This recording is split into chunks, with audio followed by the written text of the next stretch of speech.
Hi friends, అందరు బాగున్నారా? నేనైతే చాలా బాగున్నాను. సో మేమైతే మలేషియా ట్రిప్ సక్సెస్ఫుల్గా కంప్లీట్ చేసి ఇంట్లో కూర్చున్నాం అనమాట. సో మీకైతే మలేషియా డాక్యుమెంట్స్ ఏమేమి కావాలి, అక్కడికి ఎలా చేరుకోవాలి, ట్రాన్స్పోర్ట్ ఎలాగా, ఫుడ్ ఎలాగా, ఫుడ్ నేను నెక్స్ట్ వీడియోలో చెప్తానండి. సో ఈ వీసాలు ఏంటి, ఇది ఫ్లైట్ ఇంటర్నెట్ అంతా నేను ఈ వీడియోలో చెప్పబోతున్నాను. ఈ వీడియో చివరి వరకు చూడండి, మీకు చాలా హెల్ప్ఫుల్ అవుతుంది. సో మలేషియా వెళ్ళే వాళ్ళకి ఇది చాలా హెల్ప్ఫుల్ అవుతుంది నిజంగా. సో మలేషియా వెళ్ళాలంటే మనకు వీసా ఫ్రీ అండి. ఇండియన్స్కే కాదు, యూఎస్ఏ నాకు తెలియదు సరిగ్గా, కొన్ని కంట్రీస్కి అయితే ఫ్రీ, ఇండియాకి అయితే వీసా ఫ్రీ అండి మలేషియా. సో వీసా అవసరం లేదు మనకు. మనము హోటల్ బుకింగ్ ప్లస్ ఎండెక్ ఫామ్ అని ఒక ఫామ్ ఫిల్ చేయాలండి. ఇంకా రిటర్న్ ఫ్లైట్ టికెట్స్, ఈ 3 డాక్యుమెంట్స్ కంపల్సరీ అండి. These are the most important documents. ఈ 3 డాక్యుమెంట్స్ కనుక మీరు క్యారీ చేస్తే అక్కడ మీకు వీసా ఇస్తారు ఎయిర్పోర్ట్లో. ఆ వీసా అడగడానికి చాలా క్వశ్చన్స్ అడగరు, ఓన్లీ 2-3 అంతే. అంత ఏమి క్వశ్చనింగ్ అలా ఏమీ లేదు నేను గమనించినప్పుడు. తర్వాత వీసా ఇస్తారు. మీరు బయటికి రండి, బయటకు వచ్చిన వెంటనే సిమ్ వేయించేసుకోండి అక్కడే. అంటే మీ ఇంటర్నరీ బట్టి మీరు 1 వీక్ ఉంటున్నారా, 5 డేస్ ఉంటున్నారా, లేకపోతే 10 డేస్ ఉంటే దాన్ని బట్టి మీరు సిమ్ వేయించుకోండి. అండ్ ఇంకో ఇంపార్టెంట్ విషయం, అక్కడే యాక్టివేట్ చేయించేసుకోండి. నెట్ వస్తుందో లేదో అక్కడే చెక్ చేయండి ఫ్రెండ్స్. అసలు వైఫై కొన్నింటికైతే రాదు, అక్కడే చెక్ చేసుకోండి ఫస్ట్, మెయిన్ ఇంపార్టెంట్ థింగ్. తర్వాత మీరు బయటకు వస్తారు, అప్పుడు వెంటనే గ్రాబ్ అనే యాప్ ఇన్స్టాల్ చేసుకోండి. గ్రాబ్లో మనం ఇన్స్టెంట్గా ఈజీగా అక్కడ క్యాబ్స్ బుక్ చేసుకోవచ్చు. అంటే ట్రాన్స్పోర్ట్ ఇదొక యాప్ అనమాట.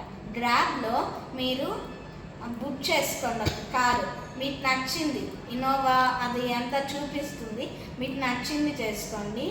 ఎంత ఎక్కువ డబ్బులు కడితే అంత త్వరగా వస్తుంది, ఎంత తక్కువ డబ్బులు కడితే అంత లేట్గా వస్తుంది ఫ్రెండ్స్. మీ టైం బట్టి మీరు చేసుకోవచ్చు. మీకు చాలా తక్కువ టైం ఉందనుకోండి, 60 రింగట్స్ అలా కట్టి ఎక్కువగా కట్టి త్వరగా వచ్చేస్తుంది గ్రాబ్ అయితే. మాకైతే అంతేం పట్టలేదు, 10 to 15 minutes అంతే, చాలా త్వరగా వచ్చేస్తుంది గ్రాబ్ మాత్రం.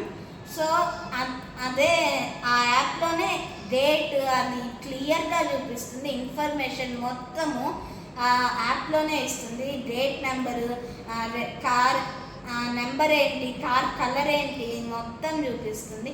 ఆ కార్ మీరు ఎక్కి మీరు హోటల్కి వెళ్ళచ్చు. సో హోటల్కి వెళ్ళిన తర్వాత మీరు రెస్ట్ తీసుకోవాలా, మీ ఫస్ట్ డే ప్లానింగ్ ఏంటి అదంతా మీరు చూసుకోవచ్చు. ఇంకో ఇంపార్టెంట్ థింగ్ ఏంటంటే ఫ్రెండ్స్, మీరు మాత్రం క్రెడిట్ కార్డ్ లేకుండా మలేషియాకి వెళ్ళకండి. వెళ్ళినా కానీ వెంటనే తీసేసుకోండి ఫ్రెండ్స్ క్రెడిట్ కార్డు. ఎందుకంటే రైడ్స్కి, మీరు ఫ్యామిలీతో టైం స్పెండ్ చేయడానికి credit card is the most important. So grab మీరు మిడ్నైట్లో బుక్ చేసుకున్నట్టయితే అది క్రెడిట్ కార్డ్ ఒక్కటే అడుగుతుంది, క్యాష్ కూడా యాక్సెప్ట్ చేయదు, only credit card friends. So మీరు కనుక గ్రాబ్లో మిడ్నైట్ ట్రావెల్ చేయాల్సిన పరిస్థితులు వస్తే కనుక మీరు క్రెడిట్ కార్డ్ తీసుకోండి ఫ్రెండ్స్ ఫస్ట్. మేమైతే మా బంధువుల దగ్గర వెంటనే క్రెడిట్ కార్డ్ తీసేసుకున్నాం. క్రెడిట్ కార్డ్ అయితే మాకు చాలా యూస్ఫుల్ అయింది. మలేషియాలో మాకు కొంతమంది బంధువులు ఉన్నారు, అంటే మా డాడీ వాళ్ళ ఫ్రెండ్ వాళ్ళ బంధువులు, వాళ్ళైతే మాకు క్యాష్ క్రెడిట్ కార్డ్ అంతా ఇచ్చారు. వీలైనంత వరకు ఇక్కడ నుంచే మలేషియన్ రింగెట్ స్టడీ చేయండి. ఎందుకంటే నార్మల్గా అది 7.5 అంటే ఒక రింగెట్ సో మన డబ్బుల్లో 1 రింగెట్ 17.5 రూపీస్ అండి మన డబ్బుల్లో. సో అక్కడైతే 18 to 19 రూపీస్ ఉంది, అక్కడ కన్వర్షన్ అయితే చాలా ఎక్స్పెన్సివ్గా ఉంది. సో మీరు ఇక్కడే ఫ్రెండ్స్ని అడగండి, లేకపోతే అక్కడ మలేషియాలో బంధువులు ఉంటే వాళ్ళని అడగండి. సో మాకు మా డాడీ వాళ్ళ ఫ్రెండ్ వాళ్ళ బంధువులు మాకు క్యాష్ క్రెడిట్ కార్డు మొత్తం వాళ్ళే ఇచ్చారు. మేము ఇండియన్ రూపీస్లో పేమెంట్ అయితే చేసేసాము, వాళ్ళు కన్వర్ట్ చేసుకున్నారు అదంతా మాకు తెలీదు. కానీ వాళ్ళైతే మాకు చాలా హెల్ప్ అయ్యారు. వాళ్ళు ఏమేమి ప్లేసెస్ చూడాలి అంటే మాకు కొంచెం క్లారిటీ కూడా ఇచ్చారు. సో నేనైతే ఇటర్నరీ ప్లాన్ చేశాను, వాళ్ళ ద్వారా మాకు ఇంకా క్లారిటీ వచ్చింది. సో అలా అయితే మా మలేషియా ట్రిప్ని సక్సెస్ఫుల్గా కంప్లీట్ చేశాను ఫ్రెండ్స్. నెక్స్ట్ వీడియోలో నేను మీకు ఏం చెప్తానంటే అక్కడ ఫుడ్ ఎక్స్పెన్సెస్, హోటల్ బుకింగ్, తర్వాత అక్కడ ఎక్స్పెన్సెస్ ఎలా ఉంటాయి, ఎక్కువగా ఉంటాయా తక్కువగా ఉంటాయా, మన ఇండియన్ హోటల్స్ అక్కడ అవైలబుల్గా ఉంటాయా లేదా, మన ఇండియన్ ఫుడ్ దొరుకుతుందా, ఫేమస్ నైట్ స్ట్రీట్స్ ఉన్నాయి, బుకిట్ బింతాలు, అవన్నీ నేను మీతో నెక్స్ట్ వీడియోలో షేర్ చేసుకుంటాను. అంతవరకు టాటా, దుబాయ్, సీ యూ.